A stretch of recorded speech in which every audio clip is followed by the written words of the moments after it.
Como muchos de nosotros podemos ver diariamente, vivimos en un mundo racionalista, materialista, humanista y egoísta.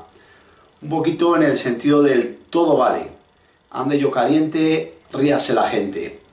Yo ayer mismamente, viendo en el metro, veía una persona que estaba pidiendo en uno de los vagones y nadie fue capaz de darle nada, ni un céntimo, absolutamente nada.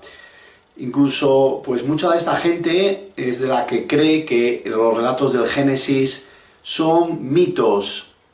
Y para más abundancia de males, muchos de estos que dicen que son mitos o cuentos para niños o historias, se llaman cristianos. ¿Cuáles son los efectos de todo esto? ¿Qué es lo que produce al final? Pues todos los efectos se produce una perspectiva relativista. Es decir, como la Biblia hay historias que no son ciertas o que son básicamente cuentos bonitos para niños, pues al final entendemos o se entiende que hay partes que son inspiradas y otras que no son inspiradas. Entonces, de alguna forma lo que esto conlleva es que muchos cristianos, incluso dentro del cristianismo, entienden que hay algunas partes que son inspiradas por Dios y otras que son materia de opinión. Entonces, lo que es cierto para ti puede ser no cierto para otros. Y al final se termina con que hay tantas opiniones como ombligos y que todo es relativo dependiendo del punto de vista con el que uno vea o mire las cosas.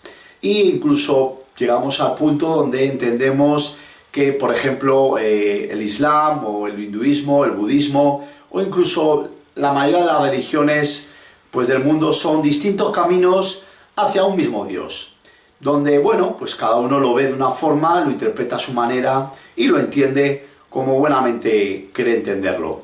Esto nos lleva a una posición de mira y elige qué partes de la Biblia o qué partes aceptas y pues a desechar aquello que no acepto o que no representa la parte o la forma de ver predominante de la religión de nuestra cultura. También nos lleva a asumir lógicamente que no hay ninguna verdad absoluta, que en áreas de moralidad y religión todo es relativo, todo depende de la persona, todo depende de cómo uno vea las cosas, etcétera, etcétera. ¿Cuál es el problema de este principio? Pues te voy a decirlo muy claramente, que este principio es falso. ¿Ves esto? Cae al suelo. ¿Por qué? ¿Qué significa? Cae al suelo el objeto por una sencilla ley, y es la ley de la gravedad.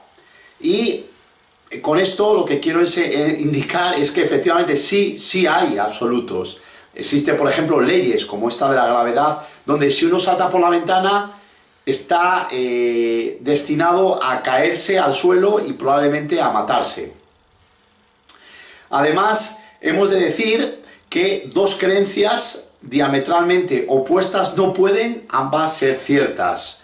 Es decir, Jesús y Mahoma no pueden ser los dos verdaderos profetas, porque sus enseñanzas eran radicalmente opuestas. Tenemos que Jesús es un profeta del amor, cuando, en el caso de Mahoma, solo basta mirar a la historia y ver que no precisamente se caracterizaba por el amor al prójimo y el amor al enemigo.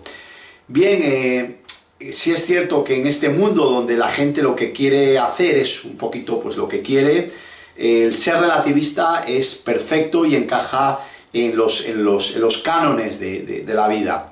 La pregunta que quiero haceros hoy es si creemos realmente que todo es relativo, o realmente, como la ley de la gravedad y otras muchas leyes que existen, creemos que existen y que son absolutas. Y realmente sí creemos que hay un Dios que es creador de todo, y creemos en la figura de Cristo, que vino en carne a dar su vida por nosotros. Gracias.